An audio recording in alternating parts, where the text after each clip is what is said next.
Նախ այսօր շատ սիրելի ժողովուրդ Վարդանանց տոնն է մեր հերոսամարտի հաղթանակած հերոսների սուրբերի տոնն է, բոլորիդ շնորհավորում։ Ուրեմն ինձ համար առավել քան ակնկալելի էր այդ ինչ-որ տեղի ունենում Վահագնի հետ, Արամ Չախալյանի և մինչև հիմա էլ անհասկանալի է, ինչպես է պատահում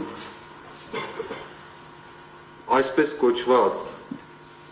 արդարադատությամբ ապրող երկրում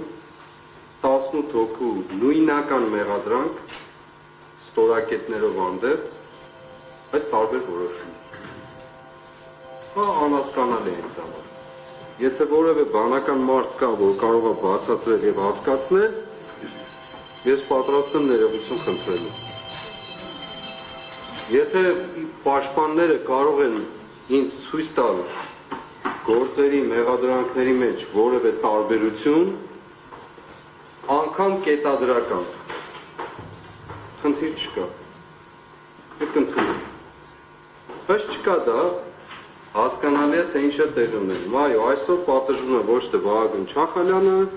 այլ իր ընտանիքը։ Հիմա ինչպես ուզում եք մեկնաբանեք, ինչ կերպով ուզում եք մեկնաբանեք։ Իսկ դրա հիմքերը կան, պատվարժան դաշնամուրի։ Դրա հիմքերը կան, որովհետև այս վերջին մեկ շաբաթվա մեջ ես անընդհատ խնդրել եմ նախ, որ մեզ հնարավորություն չի տրված եւ մենք պաշտպանված չենք, ոչ մի կերպով պաշտպանված չենք։ Մարդիկ անմեղության կանխավարկածներ են խախտում, դատարանի վրայով են անցնում, կներեք, որ այդպես եմ ասում, դատական գործընթացի մեջ գտնվող գործի վերաբերյալ ուղղակի ուղղորդում, քիչ հետո կկարդամ, հրահանգավորում, ինչ ասեմ, թելադրանք, ուղղակի կամ անուղղակի տեղի անեն, 3-4 դա բացահայտվել է։ Մեկ շաբաթ առաջ մարդ, որը հայտնի է մեր հասարակությանը մարդկանց վրա թքելով, Մոսկվայում, այն նախորդը եվրոպական ատյանում, Ստրասբուրգում, սա Մոսկվայում, խոսում է այս դատական ընթացքի մասին, ասելով, որ նիստի մասն է, գործի մասին, գործի մասն, ասելով, որ այս մարդիկ մեղադրվում են ոզնիներ գործածելու եւ այլն, Իժի ոզնիներ գործածելու մեջ։ Մարդ, որը հայտնի հասարակության իր վարկով մարդկանց վրա թքելու պատճառով, միայն ուրիշ արժանիք չկա այնտեղ, ոչ էլ կենսագրություն։ Երկրորդ, պատվարժան դատան, սա ոչ մի արձագանք, ոչ մարդու իրավունքների պաշտպան, ակնհայտորեն ոչ դատարան, որևէ կերպով։ Հիմա դուք, ես անցել անգամ էլ ասացի, իշխանությունները չեն հարգում այս դատարանը, չեն հարգում։ Այն օրինակը հարցը, երբ ես տվեցի Իգոր Սարգսյանի եւ Կարո Օկոմուշյանին չբերելու դատարան, ես պատահական չտվեցի պատահական, որովհետև այն ինչ որ տեղի ունենում մեր երկրում, դրա տրամաբանական շարունակությունը արտահայտվում է դատարանի նկատմամբ, ոչ թե դատարանի նկատմամբ։ Իսկ ինչա տեղի ունեցել 3 կամ առաջի օրը հանրայինի եթերում կարդում եք պատվարժան դատարան։ Ոչ ոք չի ասում, ոնց կարող է հոգևորականը պլանավորի, որ Հայաստանի մայրաքաղաքի մի մասի կամ հանրապետության էլեկտրական մատակարարումը դադարեցնի, սաբոտաժ անի, երթևեկությունը կասեցնի, խոսի մարդկանց պատերի տակ գնդակահարելու մասին։ Սա ասում է մի մարդ, եւ դրանից առաջ, այո, ասում է, որ սա աշխարհում ռադիկալ իսլամիզմին է նմանեցնում եւ խոսում է հայ եկեղեցու մասին որպես օտար պետություն պետության մեջ։ Ուղղակիորեն առնչակցելով այս ամբողջ գործընթացին ռադիկալ իսլամիզմ համարում է մեկը ինձ կոնկրետ այո այդպես է ով ինքը իր վարկով ծայրահեղ տոտալիտար աղանդավորական դրսևորում ունի ամբողջության մեջ։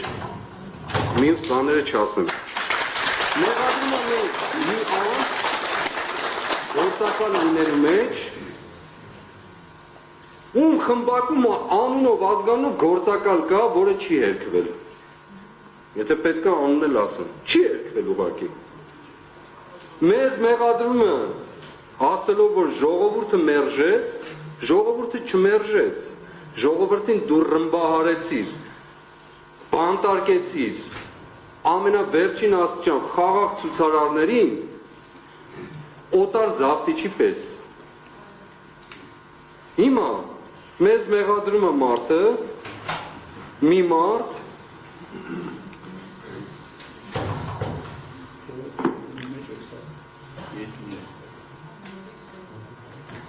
մի մարդ է մեզ մեղադրում, ով Արցախ է հանձնել, վաճառել, ով բազմաթիվ զոհերի, վիրավորների եւ անհայտ կորածների պատճառ է դարձել, մի մարդ, ում պատճառով իմ երկիրը Հայաստան աշխարհը դարձել է էքսպերիմենտների օջախ, մի մարդ, ով սանձարձակությունն ունի բոլոր առումներով հայ եկեղեցու դեմ արշավի, մի մարդ, ում այս բոլորի համար պարգևավճարի են արժանացրել Աբու Դաբիում, մի մարդ, որը պարգևավճարների պաշտամունք ունի։ Այս մարդն է մեղադրում, եւ սրան ոչ ոք չի արձագանքում, ոչ էլ որևէ մեկը։ Փաստորեն մեր երկրում որևէ ձևով որևէ մեկի իրավունքը պաշտպանված չի, որևէ մեկի, ոչ անձնական, ոչ էլ հավաքական իմաստով։ Դա նորից եմ ես վերահաստատում։ Հիմա գամ հարցում անեմ, ռետորական հարցումս գիտեմ, որ չեն էլ պատասխանել։ Հիմա սա միջամտություն է գործին, ուղղորդումը, հրահանգավորումը, կոնկրետ փաստ, կոնկրետ հոդվածի մասին է խոսել մարդը։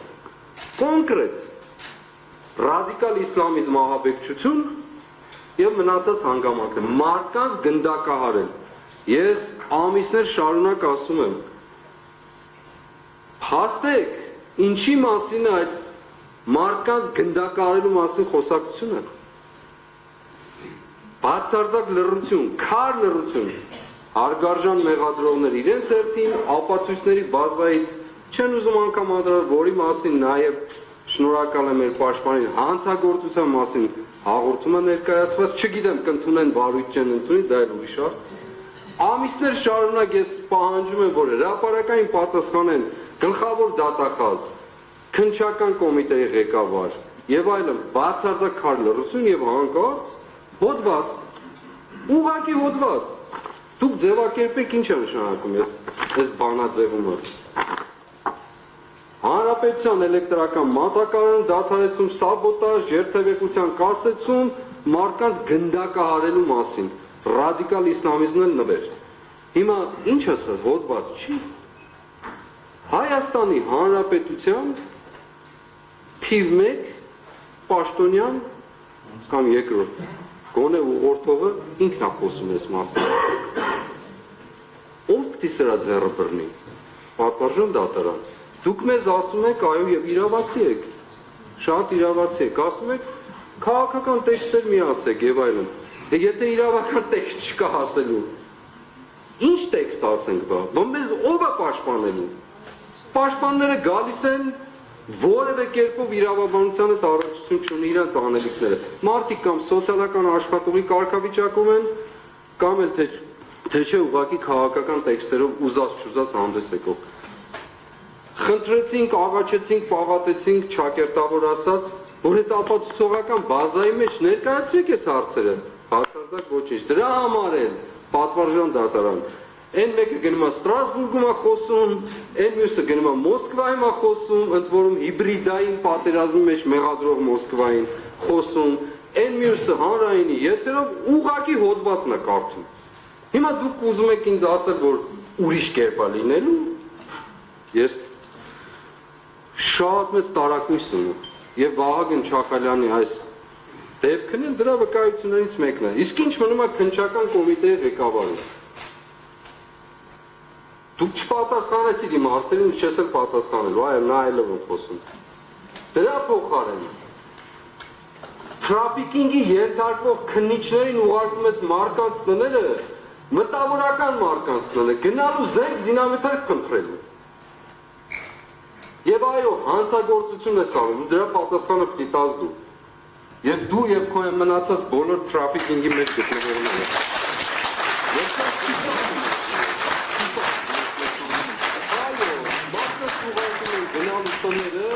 Մտավորական տարբեր մարդկանց տներ զենք զինամթերքի խուզարկության Ցավում եք ուղում։ քննչական կոմիտեի ղեկավարին, որից մենք պաշտպանված չենք, որևէ խնդրում եմ տեղը ասեք, որտեղ է մեր պաշտպանության տեղը, մենք էլ ասենք։ Հետևաբար, պատվարժան դատարան, ես վերստին հաստատում եմ ասելով, կրկին ու վերստին, բացարձակ կասկած չունենալով,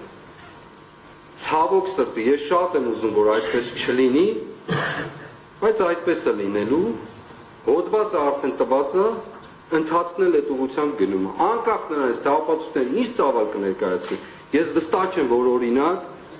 քննչական կոմիտեի ղեկավարը գալու է այստեղ որպես վկա հանդես գա, ինչպես պահանջել է մեր պաշտպանը։ Ես վստահ եմ օրինակ, որ գլխավոր դատախազը գալու է այստեղ հանդես գա, որպես վկա, ինչպես պահանջել է մեր պաշտպանը։ Վստահ չեմ։ Հակառակը կփաստեք ներողություն կխնդրեմ, բայց չեմ կարծում պատվարժան դատարան։ Որովհետև ի սկզբանե ամենասկզբից սկսած այս գործը բացարձակ կապ չունի ոչ ահաբեկչության հետ, ոչ էլ ահաբեկիչների հետ։ Այս գործը կապ ունի մի մարդու քմահաճույքի հետ, որի վախերի ու սարսափների պատճառով այսօր մենք այստեղ ենք գտնվում։ Այո, բախտոտ